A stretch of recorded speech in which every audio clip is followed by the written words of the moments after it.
C'est quand même terrible. C'est quand même terrible de devoir menacer les joueurs, hein, pour en arriver là. Franchement. Il faut les menacer. Il faut les menacer d'une punition. Hein? Si vous descendez, vous partez pas. Si vous vous maintenez, vous aurez un bon point. De vrais gamins. De vrais gamins. Mais ça a marché, ça a marché, ça a marché.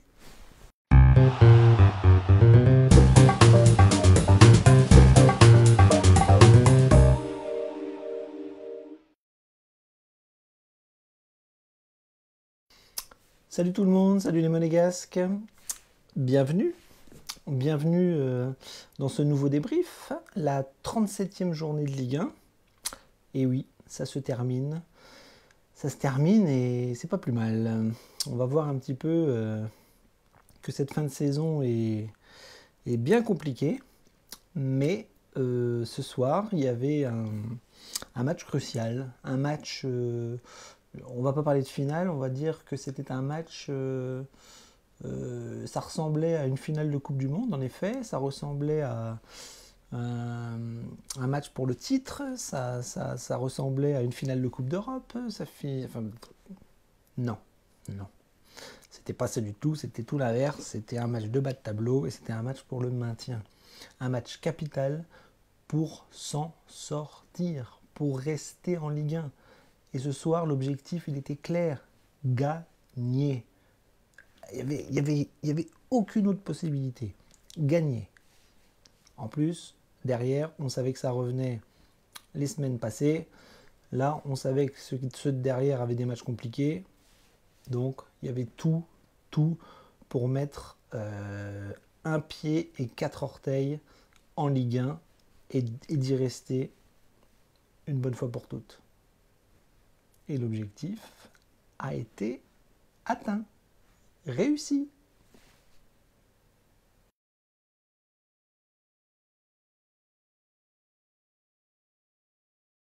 Alors, l'impression générale, on va pas se mentir, c'était la fête au coup de sifflet final. Voilà, tout a été réuni ce soir pour nous rendre heureux, pour faire la fête. On a gagné, on a marqué 2 buts. Caen et Dijon se sont fait défoncer. On pourrait s'arrêter là. On pourrait s'arrêter là. Mais on va parler du match. On va parler un petit peu football. Et mon impression générale, c'est que j'ai trouvé que le match a été dégueulasse. Dégueulasse. Alors, je parle football. Hein. Je parle pas là de l'envie et ce besoin de s'en sortir qui a été mobilisé toute la semaine de la part de tout le club, de la part de tous les supporters. Enfin bref, il y a une grosse mobilisation. Et je pense que ce soir, les joueurs ont répondu présent d'un point de vue de l'envie. D'un point de vue football, c'était très moche. Donc on va dire que footballistiquement, je me suis ennuyé, mais les faits de jeu et les faits de match ont fait que ça s'est bien passé pour Monaco. Le vent a tourné enfin pour nous. En face, on avait une équipe d'Amiens bien faible, hein, on va pas se mentir. Hein. Je pense que si ce soir on avait joué une équipe de haut de tableau, je sais pas, Saint-Etienne, Montpellier, Lille, on se serait sûrement fait battre. Et la chance de ce calendrier fait que, voilà, à 2 journées de la fin, on jouait une petite équipe. Et on avait besoin de ça pour gagner, pour valider le maintien à 99%. Et ça a été fait. Voilà, ça a été fait. Donc on va retenir que ça ce soir. On va retenir le bonheur de rester en Ligue 1. On fera un bilan de la saison, je ferai un bilan de la saison quand la saison sera terminée et je vous ferai une vidéo pour revenir un petit peu sur tout ce qui n'a pas été. Et voilà, un bilan de cette saison catastrophique, parce que la saison reste catastrophique, mais elle aurait pu être cataclysmique si on descendait en Ligue 2. Et ce soir, on a réussi le match parfait d'un point de vue comptable, avec cette victoire, ces 3 points, et ceux de derrière qui se sont fait défoncer, et bien défoncer.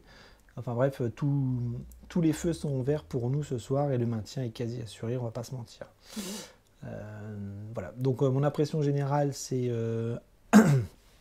un score qui fait plaisir, des buts qui font plaisir, et un contenu bien moche. Bien moche.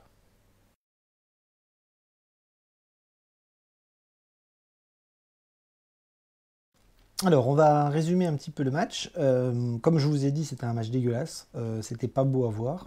On a vu beaucoup de déchets, on a vu beaucoup d'erreurs, on a vu beaucoup de fautes, on a vu beaucoup de cartons, on a vu beaucoup de gens s'énerver, on a vu beaucoup de joueurs ne pas réussir ce qu'ils voulaient faire, des phases de jeu cassées, des contre-attaques ratées, enfin bon, bref, plein de choses négatives à mes yeux. Et j'ai envie de dire c'est normal parce que c'est un match de bas de tableau, c'est un match de maintien, c'est un combat entre deux équipes qui se maintiennent tout en bas du classement. Donc c'est des équipes qui ont fait des saisons catastrophiques et qui ont un jeu, qui ont un football affreux. Parce qu'il n'y a pas de football en fait, parce que ce sont des équipes qui ne fonctionnent pas, il n'y a pas d'osmose, ça joue pas bien, les joueurs n'arrivent pas à combiner quoi que ce soit, enfin bon bref, c'est l'anarchie complète dans ces équipes de bas de tableau, mais à ce niveau-là, à cette période de la saison, à la fin, bah voilà, quand on doit se maintenir, on doit se battre comme des chiens et on oublie la qualité. On oublie le football pour se battre, pour arracher un but, pour gagner comme on peut et se sauver comme on peut. Et c'est ce qui s'est passé ce soir. Donc au niveau des occasions, il n'y en a pas eu énormément de franches. Il y a eu beaucoup d'offensives ratées, il y a eu beaucoup de gestes défensifs importants pour sauver des ballons par-ci par-là, enfin des chandelles, des ballons à ras de terre, des cafouillages, enfin plein de situations dégueulasses sur l'ensemble de la rencontre. Et donc des occasions franches, il n'y en a pas eu beaucoup. Mais à la première mi-temps, j'ai trouvé que Monaco a bien entamé son match dans la mentalité, dans l'envie, c'est ce qu'on voulait voir. Et ça, il y a eu ça. On n'a pas eu des joueurs attentistes, on n'a pas eu des joueurs qui étaient là à avoir peur à être complètement, enfin à subir le jeu de l'équipe adverse, même si on va voir que dans les statistiques, c'est Amiens qui a eu beaucoup plus le ballon que nous. Et nous, on a essayé de jouer en contre-attaque. Et pour ça, Jardim avait concocté une surprise, entre guillemets, dans la composition, par les joueurs et par le dispositif. Voilà, on a hurlé toute la semaine sur les réseaux sociaux comme quoi le 4-2-3 ne fonctionnait pas, ne fonctionnait plus, que les joueurs qui mettaient en place, ça n'allait pas, et qu'il fallait absolument pas repartir ce soir avec le même dispositif et les mêmes joueurs. Tout le monde a cru que Jardim allait persister et signer dans, dans tout ça. Et aux surprises, coup d'envoi, 4-4-2, avec des entrées de joueurs qui n'étaient pas attendus. Et voilà, un dispositif que les supporters voulaient, avec deux attaquants. On avait Benaglio dans les buts, on avait Henrich qui passait arrière droit avec Ballo-Touré côté gauche, Glick Jemerson qui reprenait leur défense axiale à l'ancienne, et milieu de terrain, on avait Adrien Silva aux côtés de Golovin, et sur les ailes, ben, on avait Sidibé, voilà, qui était remonté d'un cran. Je pense que Jardim en a eu marre de voir Sidibé prendre des bouillons défensivement, donc il a dit mon gros, tu vas monter, tu vas devant, tu vas jouer devant Henrich et on va jouer avec ces deux latéraux côté droit. Côté gauche, on avait Gelson Martins et devant, on avait le duo que tout le monde voulait, Vinicius et Falcao. Donc voilà, le match commence bien, on se crée des occasions, on pousse, on a l'envie, on rentre dedans et c'est bien. Voilà, la mise au vert a sûrement eu du bon. Et à la 26e minute, bah, on a un but de Falcao, un but de Monaco sur un corner. Voilà. Vinicius qui essaye de récupérer le ballon à 20 mètres, qui frappe sur un défenseur, le ballon va en corner. Et là, Golovin tire très bien le corner. Et là, Falcao, le grand Falcao, voilà, il a beau être vieux, il nous sort une très belle détente derrière le défenseur. Il met sa tête. Et là, le gardien d'Amiens fait une grosse boulette et ça rentre. Voilà, on est content. Falcao marque. Monaco mène au score. Enfin bref, on a une belle mentalité, même si le jeu est pas très très beau. Et voilà, ça se passe bien, la demi-heure arrive, on mène un 0 et on espère en mettre un deuxième, un troisième, et que la deuxième mi-temps va bien se passer. Et donc voilà, pas énormément d'occasions. À la 42e minute, on a une parade de Benaglio sur un... Comment? Après un coup franc, en fait, on a une parade de Benaglio et on a Konaté qui reprend le ballon un peu instantanément et le ballon part vers le deuxième poteau et ça passe à côté. On a eu chaud hein, juste avant la mi-temps. On a l'habitude, hein. Monaco qui a tendance à ne pas savoir garder un score et à se prendre des buts de cacahuètes sur la première offensive adverse. Et là, ça a fait être le cas. Mais on arrive à la mi-temps avec 1-0. Et là, on se dit, si c'était Saint-Etienne en face, ben Amiens peut nous mettre une piquette en deuxième mi-temps. Oui, il y a toujours les vieux démons qui ressortent. Hein. Et en plus, Saint-Etienne, c'était il n'y a pas longtemps. Donc, on croise les doigts, on croise les fesses, et on se dit qu'en deuxième mi-temps, ça va bien se passer. Alors, en deuxième mi-temps, ben deuxième mi-temps, on n'a pas commencé la deuxième comme la première. J'ai trouvé que les premières minutes en deuxième mi-temps, on a fait n'importe quoi. On a fait on a subi, on a laissé le ballon à Amiens, on a fait des fautes.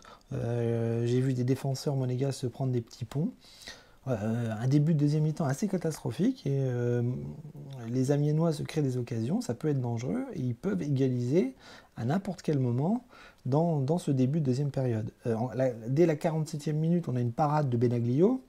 Voilà, suite à un coup franc, on a une demi-volée de Peters qui frappe du gauche et Benaglio la met juste au-dessus. Enfin, elle redescendait bien, elle aurait très bien pu aller sous la barre transversale. Et voilà, Benaglio veille au grain, la défense a du mal, on subit et on se dit on est encore dans la merde parce qu'on n'arrive pas à produire du jeu, on n'arrive pas à tuer ces Amiénois qui sont quand même pas flamboyants. Mais c'est eux qui font le jeu et c'est nous qui subissons. Comme d'habitude, ça va être comme ça jusqu'au bout. Jusqu'au bout, jusqu'au bout, jusqu'au bout. Et donc le temps passe, on a du mal à se créer des occasions, on a nos attaquants qui essayent de faire la différence, mais c'est toujours un centre raté, c'est toujours une balle perdue, c'est toujours une mauvaise passe, c'est toujours un Amiénois qui récupère en taclant, etc., etc. Et donc on rame, on a du mal, je trouve que Amiens a un petit peu plus le ballon, et nous on fait tout de travers et on n'arrive pas à mettre ce deuxième but. Mais le temps passant, à la 82e minute, on a un ballon un peu perdu, une sorte de contre-attaque assez rapide. Sidibé qui est très en avant, très positionné vers l'avant, récupère le ballon, arrive à lancer Golovin, et Golovin qui trace à toute vitesse et qui se retrouve face au gardien. Et là on se dit putain, mets-la, parce que si tu la mets pas, on va se prendre un but et on va faire match nul et on va encore se pendre. Et Golovin face au gardien il la met parfaitement bien, il se décale un peu vers la droite, intérieur du pied droit, petit filet, c'est parfait, là le stade exulte. Tout le staff exulte, les supporters, enfin bon bref, tout le monde est content, 2-0, 82e minute, le match est plié. Allez, on va dire la victoire est acquise. Nous, on suit Lyon et Paris Saint-Germain qui défoncent Dijon et Caen. Bref, la soirée s'annonce merveilleuse, la soirée s'annonce très très belle. Et donc c'est comme ça se finit comme ça. On a à la 91e minute une parade de Benaglio. Hein. Vous avez vu, Benaglio a fait beaucoup d'arrêts, on va y revenir. Mais une belle parade de Benaglio sur un coup franc à 25 mètres d'Otero. Et Otero qui met un super coup franc, premier poteau de Bena. Et Bena fait une super envolée, super barrée. Voilà, le Suisse est chaud bouillant. Et voilà, il nous fait des arrêts sensationnels. Et c'est à l'image de la soirée. Voilà, on subit, on n'est pas bon, on n'est pas extraordinaire, mais ça tient, on a marqué et on arrache une victoire plus qu'importante. Celle-là, elle va rentrer dans l'histoire comme l'année catastrophique où Monaco s'est maintenu à la toute fin du championnat avec une victoire contre Amiens. Voilà. Moi, je me rappelle qu'en 2011, on avait perdu contre Lens chez nous. avec un but de Varane. Et je peux te dire que c'était pas la même mayonnaise, hein. Là, on a passé toute la semaine à chier dans la culotte. Tous mes collègues me l'ont dit, hein. Tu chies dans la culotte? Tu chies dans la culotte? Ben oui, oui, je chie dans la culotte. Et on était vraiment, vraiment, vraiment pas loin de la catastrophe. D'une descente directe, peut-être pas, mais de jouer des barrages et de se prendre les pieds dans le tapis jusqu'au dernier moment. Il y a eu la mobilisation générale d'un point de vue de la direction. Voilà, Petrov qui a pété une gueulante, les joueurs qui se sont mis au vert. Enfin bon, bref, il y a eu une mobilisation de la part de l'équipe pour arracher la victoire, ce qui a été fait, c'est parfait. Mais voilà, dans le club, il y a plein de choses qui se passent pas bien. Il y a plein d'histoires qu'on ne connaît pas encore et qui vont sortir, je pense, après la saison. Parce qu'il y a beaucoup de problèmes à Monaco en ce moment. Voilà, j'ai pas des infos parce que je ne suis pas détective privé et que je ne suis pas journaliste non plus. Mais voilà, j'ai plein d'amis sur Twitter qui, eux, ont les infos et je pense que quand ça va sortir, on va quand même pas mal déchanter, même si on a eu quand même beaucoup d'informations, beaucoup d'articles sur la situation de Monaco avec des pétages de plomb à tous les niveaux, voilà, au niveau de la direction, au niveau des joueurs, au niveau de plein de choses, voilà. Donc on va pas faire l'émission bilan ce soir, hein, pas du tout, on va rester sur Amiens, mais tout ça pour dire que voilà, il va falloir que beaucoup de choses changent cet été et que voilà, on redescende un peu sur terre à Monaco parce que voilà, ça fait 2 ans qu'on souffre et là on a failli passer à ça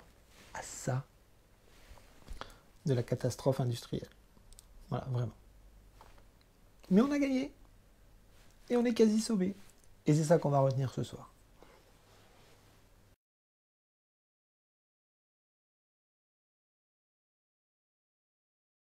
Alors, on va pas mettre de notes. Je ne mettrai plus de notes en cette fin de saison. Je ne sais même pas si j'en mettrai l'année prochaine. Parce que pour les débriefs de l'année prochaine, peut-être que je ferai autrement. Ou je sais pas. Je trouve que les notes, ça prend beaucoup de temps.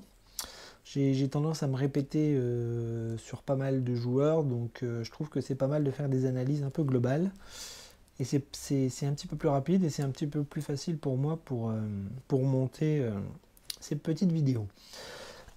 Pardon. Alors, on va parler des joueurs, de la défense. Et on va commencer par le gardien, Benaglio, qui a fait un excellent match. On va le dire, il a fait un excellent match. C'est formidable qu'il revienne au dernier moment nous sauver de cette façon. Il avait fait un bon match à Nîmes et ce soir il a fait un match quasi parfait avec des arrêts exceptionnels, des prises de balles aériennes sur les coups de pied arrêtés qui étaient quand même excellentes. Et voilà, j'ai trouvé que Benaglio a été très très bon, il faut le souligner. Il a été sollicité par moments de façon sérieuse et il était là. Voilà, des belles parades, des beaux arrêts. Pour moi, j'ai presque envie de dire que c'est l'homme du match. Peut-être qu'il y en aura un autre, mais Falcao et Benaglio, ouais, c'est pas mal. C'est très très belle partie et je pense que voilà, peut-être qu'un autre gardien aurait pu nous coûter un but ce soir. Bref, la défense, Glick, Jemerson, j'ai trouvé, je les ai pas trouvés très très beaux à voir, hein, encore une fois. C'est pas très académique. Ça a été beaucoup de hurrah football. Alors ce soir, je vous cache pas que j'ai eu l'impression de voir un match de rugby avec des joueurs qui mettaient des tampons à tout le monde, beaucoup de fautes, des coups, des chandelles aériennes, des pains en tribune, enfin bon, j'ai l'impression de voir des rugbyman dans l'équipe de Monaco. Et c'est un peu normal, puisqu'on, comme je vous l'ai dit, il n'y a pas trop de football à Monaco cette année. C'est un peu n'importe quoi. Et ce soir, on avait besoin de guerriers qui aillent à la guerre. Ils y sont allés, mais c'était pas beau. Voilà, donc Jemerson et Glick, j'ai trouvé qu'il y avait quand même pas mal d'erreurs défensives, beaucoup de fautes. Glick, c'était un peu mieux que Jemerson, mais voilà, j'ai pas trouvé nos défenseurs sécures. Mais ils ont fait ce qu'ils avaient à faire quand il fallait. Ils ont mis des taquets. Ils ont fait des fautes quand il fallait. Ils ont pris des cartons aussi parce qu'il y a encore eu 15 000 cartons ce soir pour Monaco. Et du coup, voilà, une défense très très moyenne, mais ils ont fait le taf. Ils ont pas pris de but bête, pas de but casquette. Voilà, ils étaient présents. C'est tout ce qu'on leur demandait. Et ils ont fait le taf comme ils ont pu. Et on ne va pas leur cracher dessus puisque ce soir, il y a la victoire. Au niveau des latéraux, ben, on n'avait plus Sidibé, on avait Henrich et on avait Ballo-Touré. Alors Ballo-Touré et Henrich, j'ai trouvé Henrich un petit peu en difficulté, hein. Il a pris des petits ponts, il a fait des fautes, il a râlé, enfin je l'ai trouvé en difficulté aussi. J'ai pas trouvé beaucoup de... Alors, c'est peut-être normal, hein. C'est-à-dire qu'il a peu monté, il est peu monté, il a beaucoup défendu, et je pense que c'est Sidibé qui a fait le travail offensif, parce que lui, il adore ça. À mon avis, il n'aime pas défendre, mais il adore attaquer. Donc Henrich s'est contenté de défendre, il a fait ce qu'il a pu, il a eu du mal, il manque un peu de rythme aussi.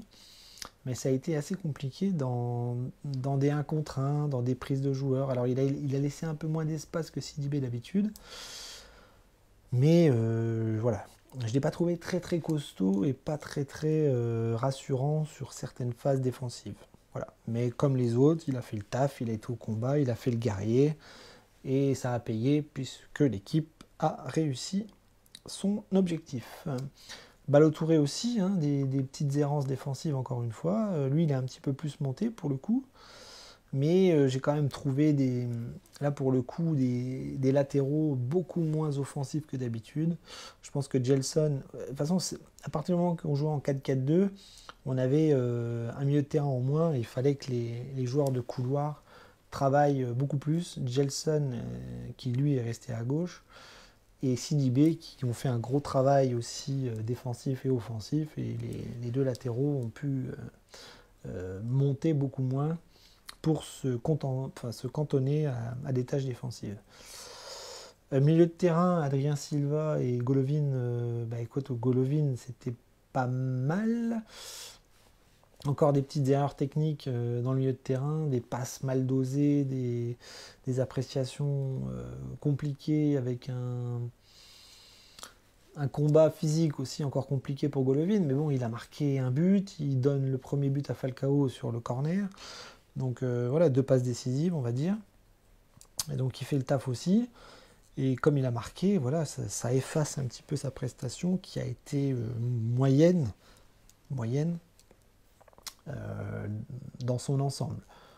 Pas catastrophique, hein, mais moyenne. Adrien Silva, c'est un peu pareil, il a encore fait beaucoup de fautes. Beaucoup de fautes, puis des fautes dangereuses, hein, des tacles au niveau du genou, Enfin, il a pris un carton, il a beaucoup râlé, il a beaucoup défendu, il a essayé de cantonner son milieu de terrain avec Golovin comme il pouvait, parce qu'il en manquait un, hein.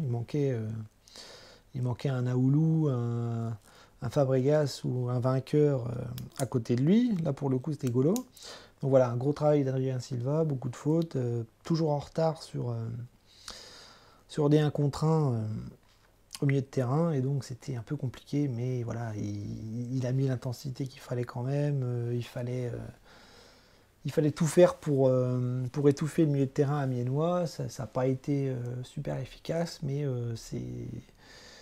le combat a payé, voilà, comme les autres, et c'est ce qu'on voulait, des combattants. Là, ce soir, on ne voulait pas des footballeurs, on voulait des combattants, on voulait des soldats, et en tout cas, dans la tête, c'était ça.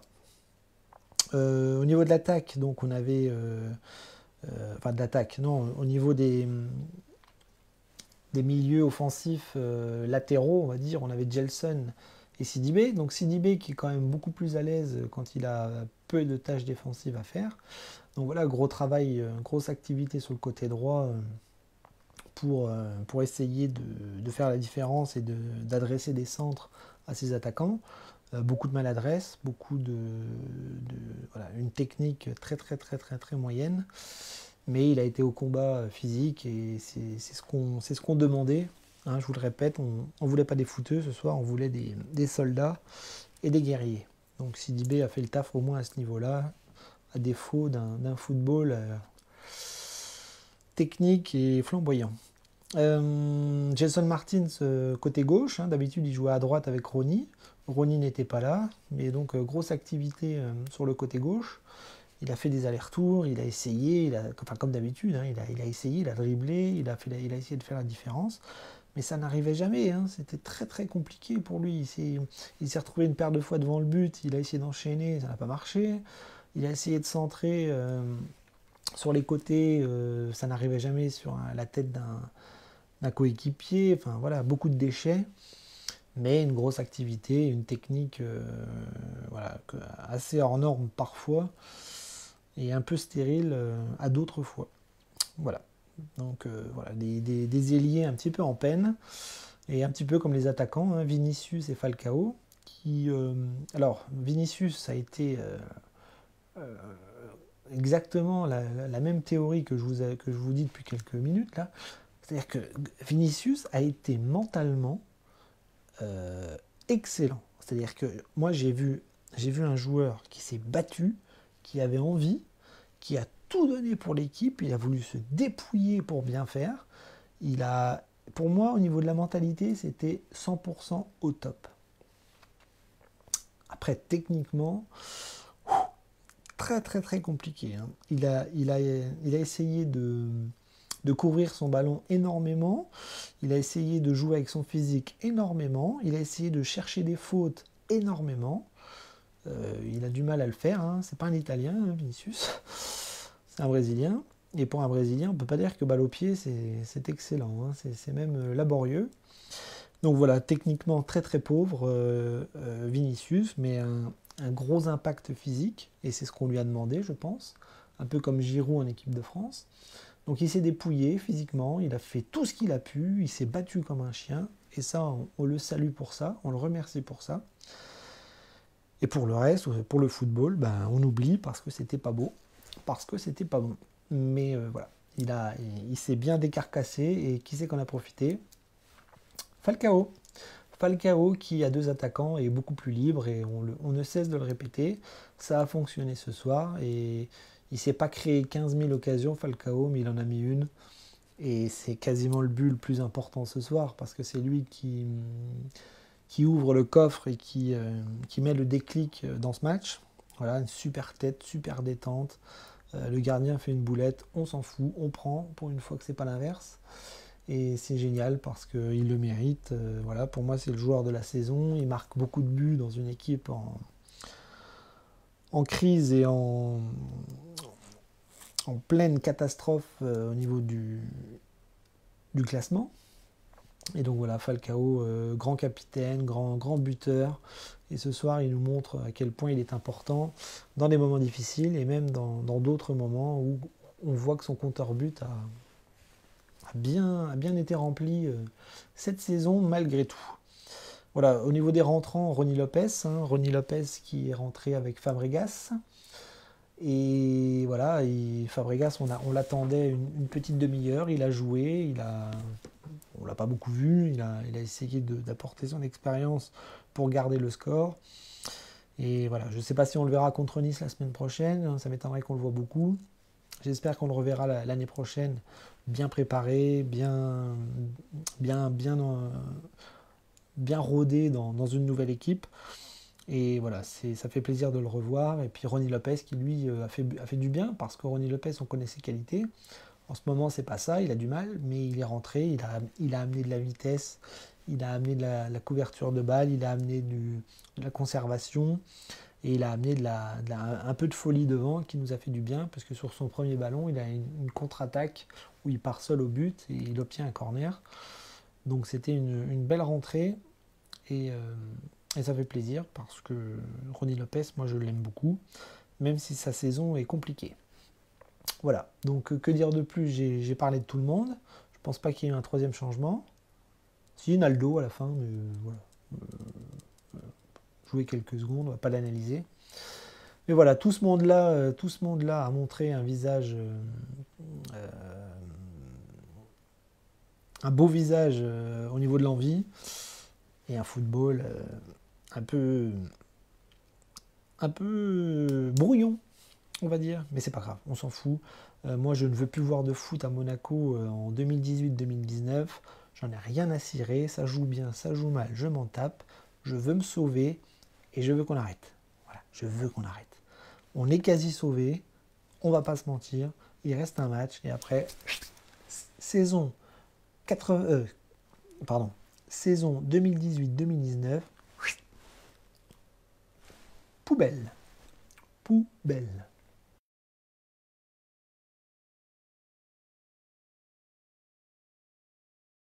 Alors, On va finir avec les coups de cœur et les coups de gueule. Alors ça fait plusieurs débriefs, plusieurs matchs que je vous dis qu'il n'y a pas de coups de cœur, il n'y a que des coups de gueule. Et ben là c'est l'inverse.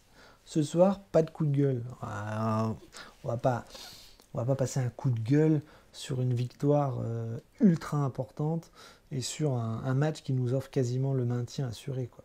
Voilà, on va pas faire de coup de gueule. Je vous ai parlé du jeu et du football monégasque qui est affreux. On s'en fout. On s'en fout. Là, il y a un vrai coup de cœur. C'est la victoire. C'est le maintien qui est quasi assuré. C'est la fin de cette saison pourrie qui va se terminer. Et moi, je suis confiant pour l'année prochaine. On va repartir sur de meilleures bases. On va aller rechercher l'Europe et ça va bien se passer. Voilà. Ça arrive, voilà, il y a des saisons catastrophiques, il y a des cataclysmes dans certaines saisons. Lille, l'année dernière, était à notre place. Là, c'est l'inverse. Voilà. Monaco sera là l'année prochaine. Monaco va apprendre de ses erreurs, je l'espère, et ça va aller mieux. Donc voilà, moi, mon coup de cœur ce soir, c'est le soulagement, c'est le maintien, c'est la victoire. C'est c'est Caen et Dijon qui se font défoncer la tronche par Paris et Lyon. Tous les feux sont au vert, tout va dans notre sens ce soir. Et on est heureux. On est heureux. Voilà. On est malheureux de cette saison, mais on est heureux du dénouement. Voilà. On va pas se mentir, hein, on avait tous la trouille d'aller en Ligue 2. C'est hyper angoissant. C'est hyper angoissant. Donc ce soir, mon seul coup de cœur, c'est le résultat. C'est le maintien qui est quasi assuré. Voilà. Donc, ce soir, c'est la fête. On est content, on est heureux. On va envoyer des messages aux joueurs. On va les remercier. Et peut-être ils auront leur prime. Voilà. À défaut de rester l'année prochaine.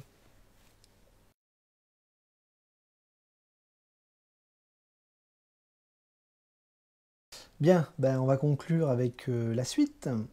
La suite, ça se termine. Hein. Il n'y a plus qu'un match. Et pas n'importe lequel, puisque Monaco va aller à Nice la semaine prochaine. Donc ce ne sera pas samedi, ce sera vendredi. Voilà, donc vendredi soir, la saison est finie. La saison est finie. Enfin, on va pouvoir passer à autre chose. On va passer au mercato, on va passer à la nouvelle saison. Est-ce que Jardim sera là? Je ne sais pas. De toute façon, je vous ai dit, on fait pas l'émission bilan là ce soir. On fait le débrief d'Amiens. Donc on va pas parler de la suite, on va juste parler de Nice. On va parler de Nice et en rappelant que l'objectif de ce soir est atteint, que l'objectif de la fin de saison est quasi atteint aussi. Honnêtement, je ne pense pas qu'il peut y avoir un cataclysme la semaine prochaine. Caen s'est fait défoncer. On a 3 points d'avance. Voilà, je crois qu'il y a 7 ou 8 buts de différence au niveau du goal average.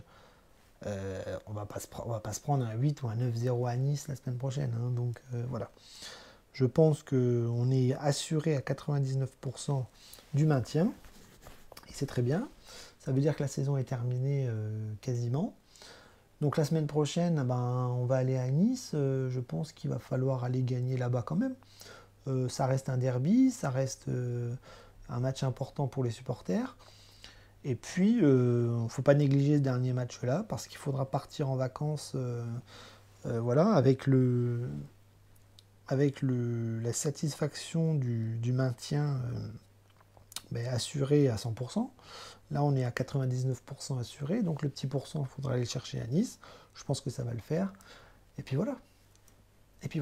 Voilà. On arrêtera enfin tout ça. Et on va faire la fête, hein, parce que cette saison a été longue et difficile. C'est vraiment un soulagement et une bénédiction que ça s'arrête enfin.